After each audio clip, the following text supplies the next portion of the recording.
Сайн бацхан та бүхэнд энэ дрэмд хүргэе. За тэрийхээ. За крипто толгойд ер нь бол цагаан сараас сайхан шинэлээд явж хахад нэлээд хүчтэй уналт босолт за буцаад нэлээд уналтын хөлгөн орж ирсэн байл те. За юу болов ерөнхийдөө. За ингэсэн. Өнгөрсөн 7 өнөд бол угсаа хамгийн амар том уналтууд болсон. За тэгээд дээрээс нөгөө Америкч хөрш орнуудаа хятадаас гадна хөрш орнуудаа тариф 50 тэр нэг албаас хэрэгжүүлэлтийг гэх мэтлэн мэдээс л одоо хөнгөн зах зээл дээрээс нь крипто үртэл савлага нь орж ирсэн. За тэгснэ араас нь дахиад нэг одоо үйл итгэж хүмүүс чинь одоо хэрсэн хүмүүс юм уу? Тийм учраас одоо жоо үйл итгэж байдгийн болоо. Энэ зохион байгуулалтын болгосон гэдэг зүйл бас ярьж байлаа. Яагаад гэвэл төд бодлого Трамп за криптогийн нөөц сан бол одоо ингээд утгагүй хийгдэн. Одоо криптогийн нөөц сан бол одоо ингээд бий болно. Тэрэнд бол XRP, ADA, Solana гэдэг coin бол байна гэдэг бүр ингээд 3 coin-ы ticker-ыг ингээд давчлыг нь бол ингээд өөр чүүд сошиал дээр бол постлцсан байгаа. Тэгээд мэдээж нас Ethereum гэж жиж шүү. Тийм мэдэр биткойн Ethereum хоёр байна гэдэг. Тэгээд энэ мэдээ гарсны дараа угаасаа XRP Solana ADA бол бүгд ингээд 2 оронтой тоогоор л өсөөл явцсан л да. Огцон өсөөл бас буцаад бас жоох намжсан байлээ өсөл нь. Тэгээд эдгээр койнуудын одоо энэ мэдээ нь бол ингээд ерөнхийдөө нэлээд том зүйлийг одоо авчна гэдэг зүйлийг бас хэдээд одоо Bitwise одоо нэг ахлах судалгаар заахлах үйлчлэн одоо судалгаа хариуц заахлах үйлчлэн гэж болох зүг үү. Тэгээд бас зарим нэг өдөр төвчний ажлууд бол хэлсэн байл өөрсдөө санал болгох байсан. Ер нь бол одоо ингээд энэ зүйл зарлагдсанараа эдгээр койнуудын одоо ингээд дээр суурилсан койнууд ч гэсэн ингээд Ethereum Life авчирна. Тэгмүүд Coinbase-ийн Brain Arms ингээд гүцэх сахилн болонгууд ер нь бол энэ reserve багтж тэр биткойн байсан байгаа илүү зүгээр штэ ч гэдэг юм уу. Өөрөөр санал болоод илэрхийлсэн байна лээ. За гэсэн ийм зүйлийг бол яригдсан. За тэгээ энэ өөрөө зарим нэг Solana болгонд ч юм XRP угсаа авч дардсан хүмүүс бол аюу сайн мэдээ. За миний хувьд бол Cardano-г ингээд анхны одоо баг юу юм бэ 20 он хавцаа бол нэлээд итгэдэг coin-оос ихтэй альцсан итгэл алдсан байсан. Тэгсэн чинь ADA бол ингээд урдад ороод ирлээ. Тэгээд Cardano-гийн үүсгэн бол Charles Hoskinson бол өөрөө бас ийм юмд ADA-г энд орно гэдэг тухай ямар нэг мэдээлэл бол байгаагүй бас ингээд та бүхэнтэй адилхан амар зочирдлоо гэд хэлсэн байсан. Ер нь Charles Hoskinson бол бас нэлээ бас крипто төслүүд дундаас нэлээд дайжгүй үүсгэн байвчтай нэг штэ тий. Ethereum-ийн агтчтай нэг штэ. Нөөдөлт нь бас доот байгаа. Тэгэнгუთ бас нэг юм болонгууд юу одоо тэгвэл энэ гураас гадна өөр coin дугаас орж ил дараагийн потенциал coin юу байх вэ гэдэг coin ирэл хүмүүс гарсан байлаа. Тэгээд Avax буюу Avalanche гэдэг coin бас нэлийн тэргүүнд дараа нь бас зарлах байгаа гэж итгэж бас хүмүүс ярьж байгаа юм байлаа. За тэгээд биткойн бас нэг 82,000 гэдэг төсөл бас унсан. Тэгээд энэ үед бүр 76,000 руу 78,000 руу доошо зүудтад буцаад ирсэн байл шүү. Тэгээд биткойны нэг одоо халим за spoofy гэж нэрлсэн байгаа. За энэ халим яажсан бэ гэхээр FTX-ийн үнэлтийн үеэр биткойн унжихад авч ирсэн байгаа. 70,000 биткойн 70,000 ширхгийг. Тэгээд дараа нь зарсан. За тэгмут саяны 82-оос 85 гэдэг төвшин 4,000 биткойн авсан байна гэд гаргацсан байлээ. Тэгээд энэ ч цаашаа Glassnode юм сонирхолтой судалгаа гарсан. Биткойныг ер нь бол ингээд сүүлийн одоо 1 хоногоос 7 хоногийн хугацаанд авсан хүмүүс бол ингээд 42% алдагдaltaй. Тэгээд 7 хоногоос 1 сарын хугацаанд авсан хүмүүс 30% алдагдaltaй. Realized loss буюу одоо ингээд нийт 2 тэрбумын одоо алдагдлыг бол ингээд арилжаач хүлэмжшүүлсэн байна. За энэний бол ингээд 42% бол ингээд сүүлийн 1-ээс 7 хоногийн хугацаанд авсан хүмүүс. За араас 1-ээс 3 сарын хугацаанд авсан хүмүүс буюу биткойныг одоо ингээд хамгийн сүүлд авсан хүмүүс хамгийн их алдагдлыг хүлээсэн байна гэдэг статистикийг гаргасан билээ. За хэрвээ магадгүй та яг одоо биткойн аваад хадгалах гэж шийдэж байгаа бол таны хадгалах хугацаа жилээс тийш байхгүй бол бас эрсдэл өндөр юм байна шүү гэдэг нэг талаараа харуулсан.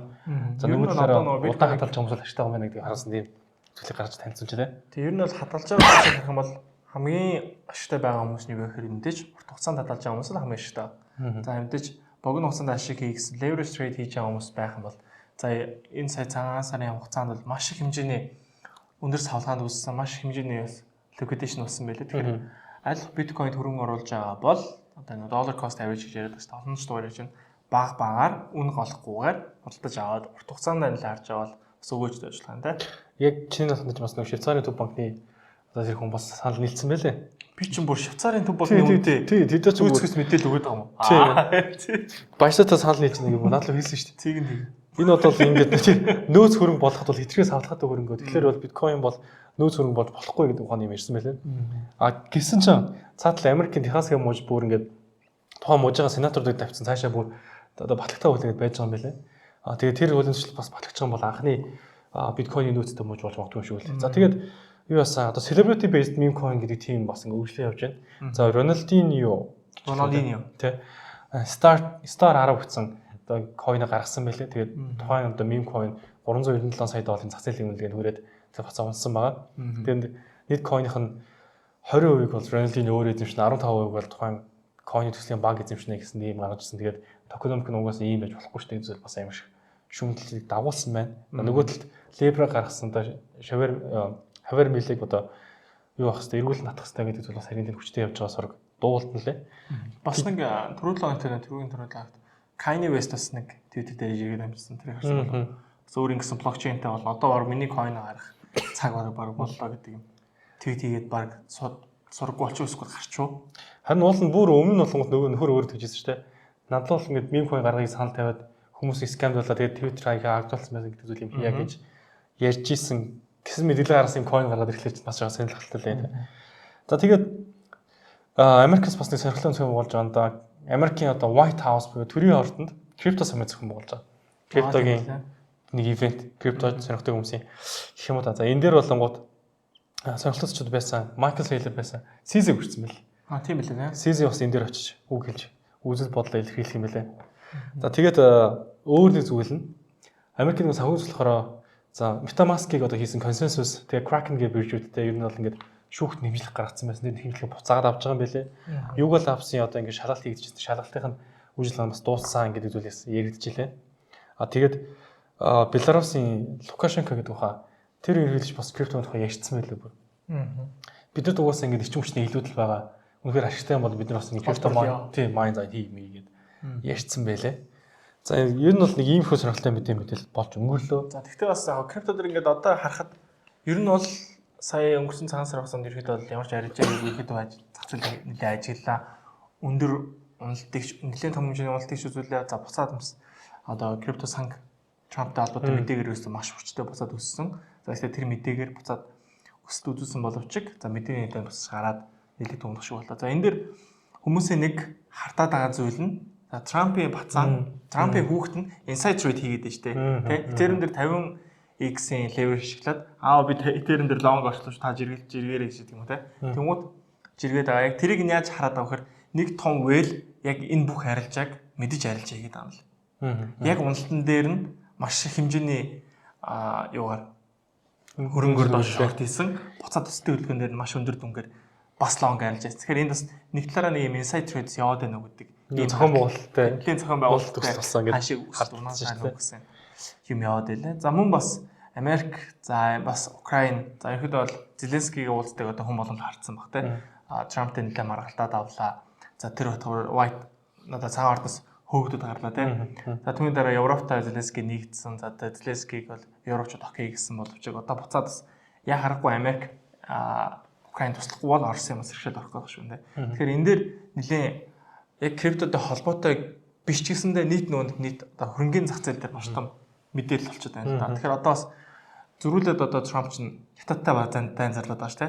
Тариф өндөрсгөөд. За зөрүүлээд хятад бол манайх бол ерөөдөө ямар шилбэрээр үүсгэхэд бол бэлэн байгаа шүү гэдэг юм ярьсан. Тэгэхээр бас нэлээд том шалцсан. Тэгэхээр нэлээд том бас нэг юм. За яг хүүдэн зэвсгийн дайн биш юмаа гэхэд иймэрхүү бас нэлээд том худалдааны дайн болох гээд байх шүү. Тэгэхээр энэ дайн өөрөө ямар байдлыг бий болох вэ гэхээр за мэдээж арилжаачдад нэлээд хүнд нөхцөл байдлыг үүсгэсэн. За мэдээж яг зөвхөлт нь гарч чадах юм бол бас нэлээд маш их боломжтой байна шүү. Тэгэхээр бас мэдээж энэ дээр бас нэг хэлэх гээд байгаа зүйл нь за арилжаа хийж байгаа бол заавал стоп лоссоо тавиад өөрийнхөө эрсдэх тэр стоп лоссыг заавал тавьж арилжаа ярэ гэж захимаар байна. Энэ дээр яг санд нийлж байгаа ямар нэр олон улсын шинжээчнэр байгаа бол надад ч өөртөө санд нийлэх гэж надад ч санал хэлж хүмүүс байлээ байлээ. Франц ингээд энэ хөрөнгөний сангийн. За өөр сонирхолтой. За тэгээд энэ цагт нөгөө Elixir гэдэг төслийн одоо airdrop авах claim эхэлсэн байгаа. За энэ та Elixir дээр тодорхой ямар нэгэн хэмжээний даалгавар бэлэнжсэн бас шалгаад үзээрэй. Тэгээд Zora гэдэг төсөл бас Spring гэдэг хавтаа багтаад гарна гэдэг зүйл бас мэдэгдчихлээ. Тэгээд Zora-г бас давхар шалгаад үзээрэй. Тэгээд Binance-ийн ерөнхийдөө бол нэг яг шинэ төслүүдийн одоо аюун бол ер нь дуусахгүй үргэлжлээд явж байна. Тэгээд шинээр гарах төслийн танилцуулгыг бас манай зэгийн хийх бах. Тэн дээр бас хүүдийн мөдөө гэж магадгүй юм шиг байлаа шүү. Тэг яг энэ видеоны дараа би нэг Binance дараа шинэ төслийн талаарх танилцуулга видеог хийчихье. За тэн дээр гоё цагаан сарын гоё бэлгшээлтэй гоё комент бичсэн хүмүүстээс дундаас шалгаруулад нэг Binance-ийн хүүдээс могоо жилтэй хүмүүст бэлэг болоод өгчих гэсэн бодолтой байна да. За ингээд technical analysis болон луга шууд орсон. За техник шилжээс орохоос өмнө та крипто дээр арилж ирэхээр Binance Bridge сонгож арилж байгаарай. Доор байгаа линкээр бүртгүүлэх юм бол арилжааныхаа шилдэглээс 20% хөнгөлөх боломжтой. За ягаад арилжааны шилдэглээс 20% хөнгөлөх боломжтой аа гэхээр ерөнхийдөө юм зах зээл өндөр савлгаатай байгаа үед нөгөө маркетинг нэлээ spread гэж одоо тэлдэг үсээд ерөнхийдөө бол авж байгаа фи аягүй ихсчихдээ. Тэгэхээр ерөнхийдөө та биткойноос за ерөнхийдөө бусад жижигхэн альткойнуудаар арилж байгаа юм бол маш хэмжээний шимтгэлүүдийг төлөөд идэг. Future арилж яаж байгаа бол. Тэгэхээр тэр future арилжааныхаа шимтгэлийг 20% хөнгөлөх боломжтой авал доор линкээр бүртгүүлээд арилж байгаа юм бол тэр шимтгэлийнхаа 20%-ийг хөнгөлөд авах бүрэн боломжтой байна. За forex дээр арилж яаж байгаа бол emotive болон XM гэсэн брокер таандаж ажиллаж байгаа. За XM бол $30 бонус өгж байгаа бол за мот нь бол deposit bonus буюу та deposit-ийнхаа орлогоо 2 нугуулж авах боломжтой түүгээр яс арилж явах бүрэн боломжтой байна. За бас өөрийн хөрөнгө байхгүй цагаан сараар хүмүүсээс цуглуулсан мөнгө байвал мот фондоос буюу за бэлэн байгаа фондындаас авмаар байвал за доор байгаа промо кодыг ашиглаад бас тодорхой хэмжээний хямдруулаад боломжтой байгаа. За энэ цагаан сарын уншуул гээд эхний ээлжинд 15% хямдруулаад дараагийн ээлжинд дахиад авах юм бол 30% хүртэл хямдрах боломжтой байгаа тийм промо код юм байл шүү. За ингээд техник шилжээр орцгоо тий. Тий.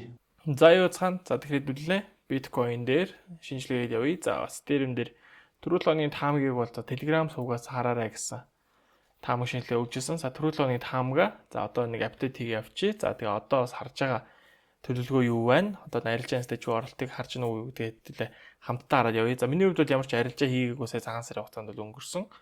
За тэгэхээр одоо нэг жоохон буцаад ханш маань нэлээд хүчтэй уналтын бүлгүүд орж ирсэн. За нэдэн дахиад савлгаанд ороод ирчихсэн байна. Тэгэхээр одоо нэг жоохон зах зээл тайвшрах буюу арай нэг жоохон sideway маягийн хөдөлгөөн орж ирээд за одоо нэг жоохон паттерн илүү гоё зурж байгаа л гэж хүлээлттэй байна. За тэгээ хамтдаа шинжилгээ хийцгээе те. За 4-7 хоногийн хугацаанд бол биткойн дээр ямар таамаг гаргасан бэ гэхээр за ерөнхийдөө бол биткойны хувьд бол маш гоё спорт зоноо доош эвдчихсэн. Тэгэхээр нэлээ энэ дээр л айцтай буюу зах зээл extreme fear гэдэг буюу за маш өндөр айцтай нь буюу за fear and greed айц ба шунлын индекс 16 дээр очиж байсан. За 16 дээр очиод бол нэлээд бас өндөр хүчтэй уналтын хөдөлгөөн орж ирсэн. Маш их хэмжээний long арилжаанд бол шатсан. За тэгэхээр одоо бол илүү ханш тайвширж байгаа гэсэн үлэлт байна. За түрүүл оногт гарсан таамга апдейт хийгээвэл за эндээс ерөөдөө бол спорт цаана алдсан идэж гисэн биткойн гоё дэшээс тэр магталтай буулж паттерн зорж яана гэдэг таамаг гаргасан. За гэхдээ эндээс long арилжаа хийгээгүй. Яг long арилжаа хийх боломжтой байсан ч гэсэн итгэхий риск байна гэж хүлээсэн. За яагаад гэвэл маш хүчтэй уналтын хөдөлгөөнд дөрвөж орж иж байсан. За тийм учраас эндээс long арилжаа хийх нь нэлээд жоохон риск байна гэдэг үгнээс арилжаа хийгүүгүй зүгээр сайхан бүхэн үзчих яг гэж хэлжсэн. За магадгүй зарим хүмүүс risk entry хийж чадсан бол за яг тухайн шинжилгээнээс хойш таамгаас хойш одоогийн байдлаар нэг 12 орчим хувийн ашигтай арилжаа хийж байх боломжтой юм байна. Тэгэхээр арилжаа хийсэн хүмүүс байвал мэдээж арилжаа баяр хүргэе. За тэгээ арилжаа хийгээгүй хүмүүс байвал одоо сэдвүүл гоё таамаг гаргаад явъя гэсэн хүлээлттэй бол байна. За BTC-ийн хувьд дэше long арилжаа явъя нэлээ уртаа алсын хөдөлгөөн харъя гэвэл за мэдээж нэг иймэрхүү нөхцөл байдал үүсэж байгаа. Биткойнээр гараад ирсэн шал шалгаж яагаад доошсрээд pullback хөдөлгөөн орж ирээд эндээс буцаад уналтын хөдөлгөөн орж ирээд байгаа. За энийг ингээд ойлгоход харъя гэвэл ерөнхийдөө бол эхлээд хүмүүс энэ дээрээс худалдаа авалтуудыг хийгээд байгаа. Энд дээрээ дажгүй худалдаа авах боломжтой сегмент гэж бодож худалдаа авалтуудыг хийж агаад эргээгээд энэ том спорт зоныг доош алдахаар за энийг бол ерөнхийдөө эргээ таазаг үзээд за эндээс бол ерөнхийдөө зарах хууд бол нэлээд дажгүй өндөр ханшуу нэгдэг байдлаар нэлээд сэт хөдөлгөөн орж ирээд байгаа гэсэн үг. Тэгэхээр энэ бол нэлээд бас шал таа солигдох гэдэг ерөнхийдөө нэлээд үзэгдэл байдаг. Тэгэхээр энэ бол нэлээд биткойнд бол нэг том челленж болж хэлж байна тийм үү. Одоо энэ том спорт зоныг дээшээ BTC гэдэг дээшээ стрэх хэрэгтэй байна. Дээшээ straight pullback хөдөлгөөн орж ирээд дээшээ өсөлтийн хөдөлгөөн орж ирэл дажгүй үг шараад байна. Одоо ерөнхийдөө бол миний хүсэж байгаа зүйл юу вэ гэвэл ерөнхийдөө энэ хөдөлгөөн гэсэн үг. За эндээс ингэж явж байгаад pullback хөдөлгөөн. Дээшээ straight гоё pullback хөдөлгөөн орж ирэх юм бол дахиад эндээсээ гоё өсөлтийн хөдөлгөөн орж ирэх боломжтой болох шараад байна. За тэгвэл нөгөө талаараа нэлээд зах зээлийн хувьд нэлээд жоохон тогтворгүй байдууд бол нэлээд их бий боллоо. За Украинтай холбоотой асуудлууд, за цагаан ордонд ямар том хэрүүл болов бүгд л мэдсэн байх. За түүнтэй холбоотой бас Америк нэлээд хурцуул шийдвэр гаргасан. За энэ тэнд ирэхэд тариф тавьж эхэлсэн. За түүнтэй холбоотой хятад ард улс бол ирэхэд бол Америкт бүх талаараа дайтад бол бэлэн байгаа шүү гэдэг бас хэлсэн. За энэ өөрөөс нэлээд хоёр том их гүрний хувьд бол нэлээд том шийдвэр гэж хараад байгаа. За тийм учраас зах зээл нэлээд жоохон тогтворгүй байх анзааны харагдаад байгаа. За одоос эндээс харвал нэг иймэрхүү бас паттерн үүсэж байгаа юм байна да биткойны хувьд. За энэ паттерн нэгдээ хэр шахагдаж хаашаа аль тал руу бас төрөх вэ гэдгийг харуул зүгээр юм байна да. За магадгүй доошоос төрөх юм бол эндээс шорт арилжаа ингэж шахагдаж явж байгаад дээшээс төрөх юм бол эндээс лонг арилжаач тийм үү. За иймэрхүү байдлаар арилжааны төлөвлөгөө харж болж байна. За одоогийн байдлаар жижиг баг цаг руу наруулаад харуул. За энд нэг иймэрхүү паттерн нэг үүсэж байгаа юм да доош нь хальц дээр буцаад ороод ирчихсэн. За магадгүй лонг арилжаа харж байгаа хүмүүс байвал эндээс тэгж лонг арилжаа хийж болох юм. За гэхдээ магадгүй миний хувьд бол нэг арилжаа хийгээ зөвлөхгүй маань айлах жоохон хүлээцтэй байвал зүгээр ах гэж бодож байна. Энэ тодорхой хэмжээний спорт зоноосоо дийш гарч ирэх юм бол магадгүй арилжаа хийсэн боломжтой бол харагдаж байна. За тэгээ өөдөгөр бас зах зээлийн мэдээлэл харуул нэлийн докторгүй байх цаг үе бас ирчээд байна. Тийм учраас бас илүү хүлээцтэй байвал зүгээр болов гэсэн бас зөвлөгөө өгөхөр байна. Бас хэд их арилжаа хийх гэдээ яраад явах те. За эндээс USD dominance гэдүүлээ 4 цагаар нь гаргаад харуул. За эндээс ирэхэд бол доороос дээрээс том уналтын хөдөлгөөн бол энд орж ирсэн импульс хөдөлгөөн. Энийг бол correction хөдөлгөөн гэж хараад байгаа. Тэгээ дараагийн импульс хөдөлгөөн ийш орж ирнэ гэсэн таамаг бол хэдүүлэнд нь байгаад баг хэдэн сарч болж байна да тий. За ингээ харуул 4 цаг дээр дэше сэтэрсэн байгаа энэ паттерн. За ярив ингээд daily-гээр нь харвал за daily-гээр нь харах юм бол ерөөхдөө бол энэ дээрээ тааз эндээс хариулт аваад унжилсан. Энд дээр ингээ price action буюу дээшээ том wick татаад candle нь доороо хаагддаг. Дандаа доороо хаагддаг. Дээшээ candle татсан ч гэсэн candle их биеийн доороо хаагддаг. За тийм учраас магадгүй USD dominance эндээс доош уналтын хөдөлгөөн орж ирнэ гэж таамаглаж үзэж байвал за магадгүй криптонууд өсөх боломжтой гэж хараад байгаа. За одоогийн байдлаар за ингээ харуул. За ихэд таазан жоохон тодорхойгүй ч гэсэн иймэрхүү нэг тренд лайн үсэж байгаа. За эндээс миний хувьд бол харж байгаа план гэх юм бол за магадгүй эндээс доош ингээ стрейт ороод ирэх юм бол Ethereum дээр дэжгүй шинжилгээнүүд байгаа. За Ethereum дээр ямар хуу байдлаар харж байгаа вэ гэхээр за түрүүл оногт Ethereum дээр таамаг гаргасан. Дэжгүй support zone дээр ирчлээ. Long arrange хийвэл дэжгүй таамагсан. За тэгтээ бас идэвхий риски байгаа учраас айлуулах харилцаа хийхгүйгээр хараад үлдъя гэсэн байдлаар хэлсэн. За түүнээс хойш бол яг л гаргасан таамгийн дагуулж явах те. Яг л гаргасан таамгийн үе дээр л хааш бол дээшээ доош хөдлөөгүй 200-аас авсан. За тэгтээ бол яг л байранд бол байсаар байна. 2001 өсөн төвшин дээр. Хэдүүлээгийн таамаг гаргаж байхад энэ орчин байсан баг. Одоо бас эндээ бол байж л байна. За Ethereum бол маш дэжгүй спорт зон дээр байгаа. За ингээд daily-гээр харах юм бол за энд тааз байна. Энд тааз. Ингээд спорт. За ингээд шал, энд шал, дахиад энд шал байх боломжтой гэсэн байдлаар харж болж байна те. За өмнөх энэ дүр зургийг харах юм бол нэг том хүчтэй уналтын хөдөлгөөн орж ирсэн. Нэг том хүчтэй уналтын хөдөлгөөн орж ирээд буцаж татаад lately support resistance болж байгаа. Шал тааз болж байгаа цэг дээр хариулт аваад унсан. За дахиад доотлын support зон дээр ирсэн. За тэгэхээр гот энд маш хүчтэй уналтын хөдөлгөөн орж ирсэн. Буцаж дээшээ татаад за lately support resistance буюу за шал тааз болж байгаа цэгээс хариулт аваад доош унсан. Одоо дахиад support зон дээрээс хариулт аваад ингэ байж.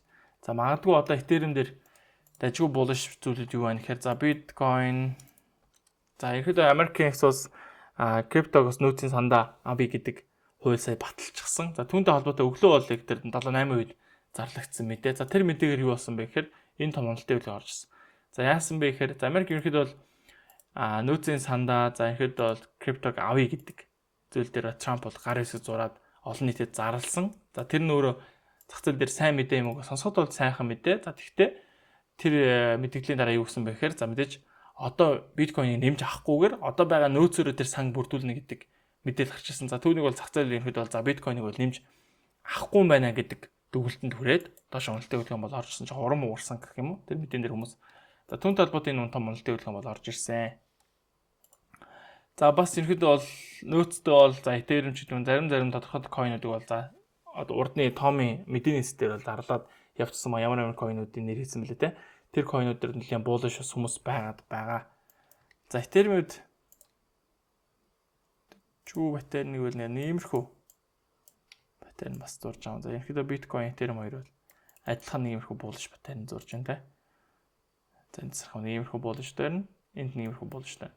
За илүүтэйгээр Ethereum-ийн хувьд том спорт зон дээр байгаа учраас миний хувьд бол Ethereum дээр гоё лонг арилжаа хийвэл дэжгүй нэг дээдлийнхэн спорт шалт хаасуулж байгаа цэг рүүгээ очих боломжтой болов гэж хараад байгаа. За миний хувьд нэг иймэрхүү жижигхэн бас нэг маягийн свинг арилжааны боломжийг бол хараад байна. За магадгүй эндээс нэг өсөлттэй хөлгөн орж ирэх юм бол ингээд астаа бол нэг эндээш 2008 зүгс төвчлөх хүрэх болов гэсэн хүлээлт бол байна. За тэгтээ зах зээл хүчтэй уналтын хөлгөн орж ирээд байгаа учраас заавал лонг арилжаа хийж байгаа бол заавал стоп лосс гээрээ. За магадгүй шорт арилжаа ч гэсэн хийж байгаа бол заавалчгүй стоп лосс тавьж арилжаа гээрээ. Тэгээд стоп лосс тавьж арилжаа ихтэй. За мэдээж за одоо хэдүүлээ өөдрөж таам гарах юм. За мэдээ энэ таам ингээ явчлаа гэхэд за ингээ дэшээ стрейт явлаа гэхэд ерөөдөө бол стоп лоссыг дээшээ шахах буюу break even гэж нэрлэдэг. Орсон цэг дээрээ стоп лоссыг тавих. Эсвэл орсон цэгээсээ дээшээгээ ашигтай байдлаар стоп лосс тавихыг за ихээр break even стоп лосс гэдэг. Тэгэхээр айлтхан ингээд арилж байгаа менежлээд яваад байхгүй бол өндөр савлгаанууд энэ одоо хугацаанд бол дандаа болсон ба штэ. Тэгэхээр иймэрхүү байдлаар арилж байгаасаа менежмент хийгээд яваарай гэсэн зөвлөгөөг бол өгөхөр байна. За ерөнхийдөө бол нэг иймэрхүү бол байна. За бас Америк хятадын хооронд юм бас асуудлууд нэлээдгүй бас энэ хувьцааны зах зээл дээр харагдаж байгаа. За ингээд S&P 500 буюу за бас 500 шилдэг компани хувьцааны багц байгаа. За ингээд харах юм бол S&P 500 дээр нэг хүн шинжилгээ хийгээд өгч гэсэн таамаг өсөлт ирсэн учраас хэрж байгаа. За ерөнхийдөө бол S&P 500-ыг short хийнэ гэдэг бол өөрөө бас нэлээд риски. За ингээд дайл ингээд хэдэн оноос юм бэ? 70 он, 75 онд л бараг хамгийн лоу ханшаа гаргаад түүнээс хойш байнгын өсөлттэй бол байсан.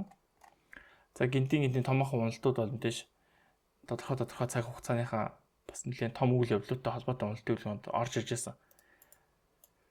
За S&P 500 дээр за таамаг гаргая гэвэл за энд нэг иймэрхүү доош магадaltaй паттерн байна гэж зурж ирсэн юм байна да. За энэ bearish pattern бол дэжгүй сайхан доош өсөрсөн байна. Түүнээс хойш бол дахиад нэг иймэрхүү паттерн үсээд доош өсөрсөн яваан байна. За тэгэхээр за магадгүй S&P 500 дээр доо харъя гэвэл миний хувьд энэ доовыг харах юм байна. Энэ доовоос доошоо стрейт дэжгүй correction үлгэн орж ирэх юм бол дахиад short арилж яаж болж байна те. Тэгээ энэ short арилжааг мэдээж хол харахгүй саний үндсэн түүхэн чарт нарах юм бол тийм ч хуналттай байдаг хувьцаа биш байгаа учраас нэг урт хугацаанд бол доош харахгүй аль болох хямдхан бах юм бол эндээс нь дэше лонг арилжаанд орё гэсэн бодол байна. За магадгүй иймэрхүү нөхцөл байдал бүрдэх юм бол доош short арилжааны нөхцөл бүрдэж магадгүй. За бас магадгүй энэ шинжилгээг илүү техник шинжилгээ талаас гэхээс илүүтэйгээр илүү бас фундаментал талаас нь илүү бас S&P 500 за ихэд бол энэ хувьцаанууд Nasdaq ч гэдэг юм ба те эдгээр зүйлийг Америкийн нэгдсэн бондын өөжтөө зарцуулаад харах юм бол дэжгүй бах. Америкийн нэгдсэн өр бол угаасаа өдрөөс өдөрт маш их хэмжээгээр цуглараад одоо өдрөөс өдөрт өр нь ихсээд байгаа. За тэр өрийг өснөж яаж бууруулах вэ? Эдийн засгийн ухаанаар одоо яаж бууруулах вэ? Тэр хөстөн болгон маань өөрөө жоохон эдийн засгт хөрөнгөний зах зээл нөлөөтэй байдаг учраас тэр мэдээллүүдийг уншиж байгаа арилжаанд орвол дэжгүй болов гэсэн зөвлөгөө өгөхөр байна. За ерөөдөө бол миний хувьд бол иймэрхүү байдлаар харж байна. Энэ доойг доошоо өвдчих юм бол гоё bearish тань үсчих юм доошоо унаад за ихний байдлаар 5100 за эсвэл нэг 5000 гэсэн төвшин дээр ирэх болов гэсэн ихний байдлаар бол таамаг бол байна. За дараагийн 7 хоногт бас алтыг ярэ. Алт дээр яагаад ярих боломж сонирхолтой байна гэхээр за одоо ерөөдөө бол дайн гэдэг зүйл Орос Украины дайн гэдэг зүйл бол ерөөдөө бол эцлэгдэх гээд байна уу эсвэл яах гэдэг нэг дээр нэлээд эргэлзээтэй байна. За Зеленский Трамптай маргалдаад хөөгдөд гарсан згсэн. За эргээгээд одоо бид нар Америктай нэгдээд ингээд нэгдэхэд асуудал байхгүй гэдэг зүйл дээр нэлээд уучлалт гуугаад яваад байгаа харагдсан. Тэгэхээр Америк мэдээж Зеленскийг за хүлээн зөвшөөрөө тодорхой таамшаа энэ айл талд ашигтай гэрээлцэл хийж чадах юм бол за нэг эвлэрээд энэ дайныг зогсооё гэсэн бас тал дээр байгаа. Ерөнхийдөө бол Трамп бол peace байя гэдэг бол хүсэлтэй байгаа тийм. За тэгэхээр тэр дайн мэдээ зогсчих юм бол алтны хааш бол дайнтай холбоотой нэлээдгүй өсөлтөд өгсөн шинэ all time high хийгээд яваад байгаа. За дайн дуусах юм бол мэдээж алт бас тодорхой хэмжээнд жоохон хэмжээнд унах магадлалтай. Дээр нь өнөөдөр White House буюу за цагаан ордоос мэдээлсэн зүйл нэг юм бол биткойн бол захим алт юм а гэдэг мэдээллийг цагаан ордон бас сая гаргасан. За түүнтэй холбоотой магадгүй алтны хааш унаад за буцаад захим алт гэдэг утгаараа криптос өсч магадгүй. За иймэрхүү байдлаар харж байна. За адилхан futures trade энэ хугацаанд бол илүү тэгэхээр жоохон паузлаад илүү spot trade буюу за dollar cost average баг үнээр хувааж авах юм бол дэжгүй цаг үе болов гэж хараад байна. За магадгүй зарим хүмүүс альткойныг одоо хэлж ийн гэж бодож байгаа бол альткойн мэдээж бүгдээрээ хямдарчихсан байгаа. Тэгэхээр мэдээж өөрөөсөө шийдвэр өөртөө гаргаад арилжааны хашлыг өөртөө хүлээгээд яваарай гэсэн зөвлөгөөг мөрөн. За миний хувьд бол Ethereum дээр бол нэг иймэрхүү арилжааны план бол гаргахаар байна да.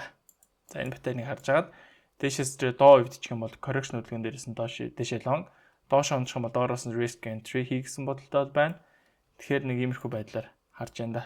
За миний хувьд бол илүү энийг хүлээж агаад дээшээгээ энэ доог дээшээ өвдөд correction хөдөлгөөн ороод ирэх юм бол эндээс нь long арилжаа хийчих гэсэн иймэрхүү бодол бол байна. За энэ таамгийг бол энэ 7 хоногт гаргая. За тэгээ дараа 7 хоногт энэ таамаг яаж үргэлжилсэн байна гэдгийг дараагийн апдейт дээр хараа явчих та. За ингээд бас нэг зүйл ярихад за биткойн бол түүхэн датанд бол 2 дугаар сар бол байнгын өсөлттэй байдаг гэж заадаг байсан боловч за 2025 оны 2 дугаар сар бол нийт 17 орчим үеийн уналттай дууссан байна. За одоогийн байдлаар бол 3 дугаар сар бол за дунджаар бол нэг 12 орчим хувь өсдөг юм байна. За мэдээж улаан сараад байдаг ч гэсэн за зарим ихэд 50 юм байна да. Гэхдээ яг өсөлтийн хөдөлгөөнд нь нэлээд өндөр байсан юм байна. Тэгэхээр магадгүй бас биткойн өсөх юм 3 дахь өсөлттэй боломжтой юу гэдэг бол ажиглаад харцгаая. Тэгээ яг дунджийг харах юм бол мэдээж өсөлттэй байдаг юм байна. За одоогийн байдлаар бол 3 сар бол 3 орчим хувь өсөлттэй байна. Тэгээ 3 дахь сар маань bullish байх уу, bearish байх уу гэдгээс доор коммент төчүүл бас гоё байна.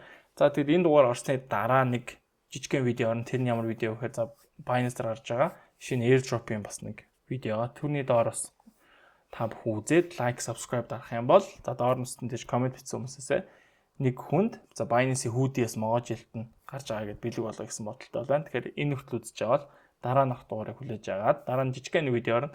Тэр видео хүлээж агаад like, sub дараад коммент бичээрэй. Тэгээд та бүхэнд дараа 7 хоног нааздан шалгаруулад Binance-ийн hoodie-г нь хургуулчихъя гэж бодож байна. За ингээ бүгдэнд нь арилжааны амжилт хүсье. Дараагийн дугаар уулзлаа. Баярлалаа. Баяр таа.